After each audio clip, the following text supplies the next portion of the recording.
dinner specialty when I was a kid was a concoction he dubbed delicious. That's delicious with a capital D, like Denmark, or death. Delicious was every child's supper-time nightmare. Lumps of beef stewed in a watery broth with canned tomatoes, onions, and mushrooms. Served over egg noodles, then dusted with that powdery Parmesan cheese that comes in a tube, not unlike Pringles. Or Comet. I can't fault my dad entirely for this meal. He grew up in a Scottish-Canadian household. My preferred dad meal was something he called macaroni and tomato juice. Like delicious, this dish was not exactly as its name implies. In addition to elbow-shaped pasta and tomato juice from a 2-liter can, it was always served with a sprinkle of black pepper. In hindsight, I realize I was lucky to have a dad who was cooking from scratch for me and my brother. It took years of feeding myself in college, but now I can appreciate what it takes to prepare a healthy meal for tiny, picky assholes.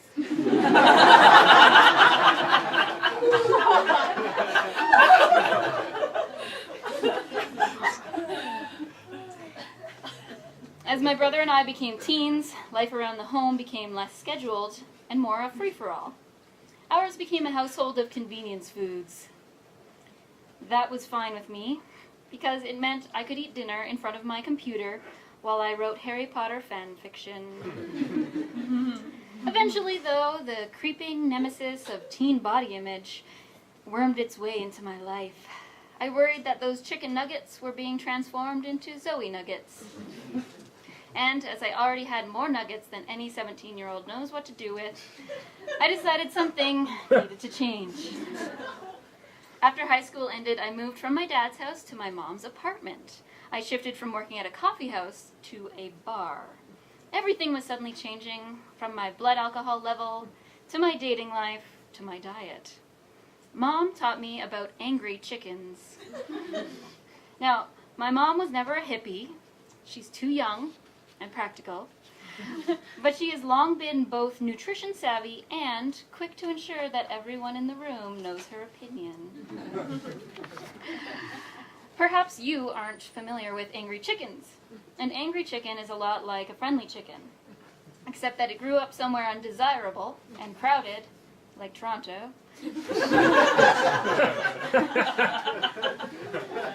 Having lived pretty much a bummer of a life, this chicken is then slaughtered and sold to us in myriad orientations. Cordon bleu, Kentucky fried, nugget. Mom's angry chicken theory goes that when you consume this chicken, you get some of its anger. Mom declared that she was switching to local meat in an effort to eliminate or at least reduce the amount of anger we consumed on any given day.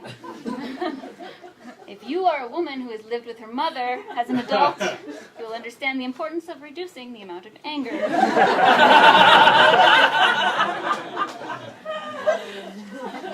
At the same time as I was beginning to consider the emotions of poultry, I had begun making eyes at a coworker.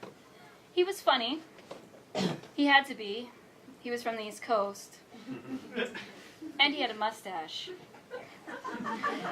So I was immediately intrigued. I'll call him Bingo. Bingo, it turned out, was a vegan, which explained his abs, which were like tofu. At some point, I found myself at the confluence of bird emotions and affections for someone who wouldn't eat cheese. As I alluded to earlier, I was drinking a lot. Bingo and I started dating, and I soon dubbed myself a vegetarian. At first, it was difficult being a vegetarian. I dreamt of bacon. I couldn't yet navigate a menu without ordering potatoes as an entree. Extended family members didn't know how to have me over for Thanksgiving, so they just made extra Brussels sprouts. The gases that accompany such a lack of research served them right. Gases, I learned, accompanied a lot of vegetarians. Bingo introduced me to the food of his people. Had he not been a vegan East Coaster, I might have indulged in mussels, scallops, and lobster. Instead, I got tofurkey, which surprisingly tastes better than a football, and canned beans, which is cheaper than birth control.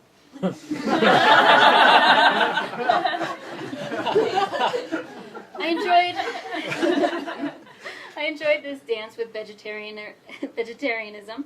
I finally had something to blog about. Plus, I learned to make chocolate zucchini cake without eggs. I learned to consider the nutrient and protein content of my food, and I learned to raise my eyebrows loudly whenever a barbecue host reused the pork tongs to rotate the veggie dogs. Over time, it became clear the relationship wouldn't last. I introduced him to cheese, and I think the taste of freedom must have gone to his head.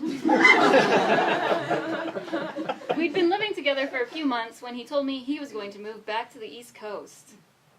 I was sad, but presumably would have been sadder had I been eating emotional poultry. Later that year, I took a trip to the West Coast as a sort of soul-cleansing exercise. I rode the train alone up Vancouver Island and sat by the water before eating for the first time in 3 years an animal that once had a pulse. The formerly pulsing animal in question was salmon. It was nestled in a hot dog bun and served freshly deep-fried on the wharf in Victoria. I didn't feel sad at all. I felt like a new woman, ready to take the world by the gills. I was a born-again pescatarian. By New Year's Day, I was in a new relationship, albeit a long-distance relationship, which isn't so much a relationship as it is an interactive version of Netflix. I was celebrating New Year's with my mom and her boyfriend. We ordered Chinese food, and I was feeling grumpy and rebellious.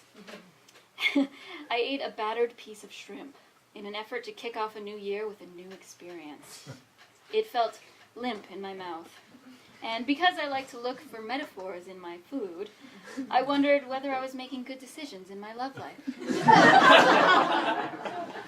I chewed it over for a while, but it didn't help. Months later, shell and tail removed, I was single again and was considering maybe mingling again when I stumbled into a man from my past. I agreed to go for dinner with him because I had so successfully blocked out the reason our past dalliance was so very, very, very short. I will call him Ringo.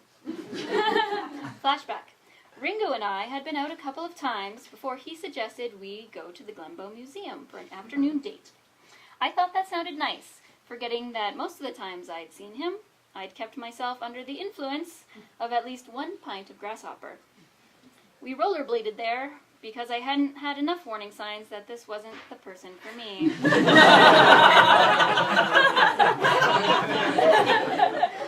We wandered through canoes and shiny rocks and old photographs at the museum. Me, I was trying to absorb some culture. Ringo was making comments on the perceived sexual preferences of the Northwest Mounted Police.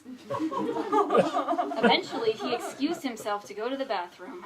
When he re-emerged, he looked at me seriously. Did I miss a spot? He pirouetted and showed me, peeking from the waistband of his jeans, a rubber piece of poop.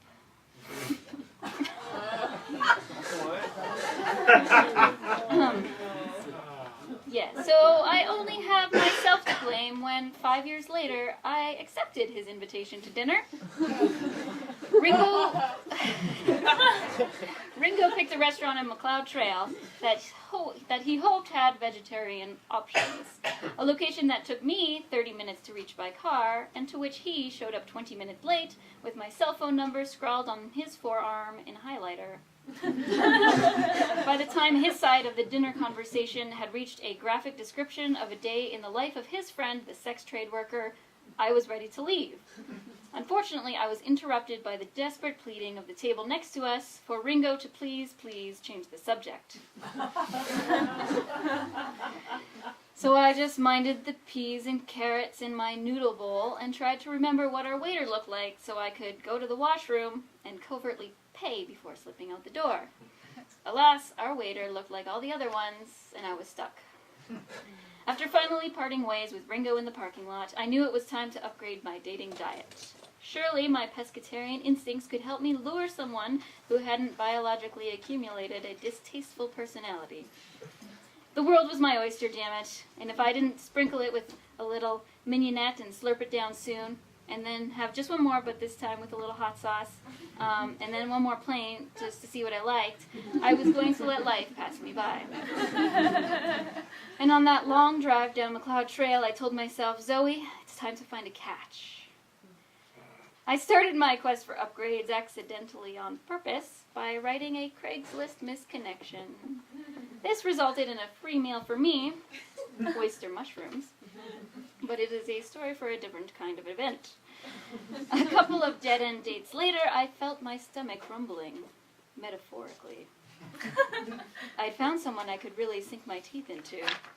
Before we even met, it was clear from our emailed banter that we went together like tofu and turmeric, or more colloquially, hollandaise and a poached egg. I knew it was a good sign when he planned our first date to start not with dinner, and not with mere drinks, but with cocktails. No matter what your animal protein preferences, a martini can really bring people together. 1 year later, I understand that the right diet for me goes something like this. 1 part pescatarian, that's me. 1 part omnivore, that's him. And optionally 2 parts bourbon. That's bourbon. Served anywhere, that's delicious.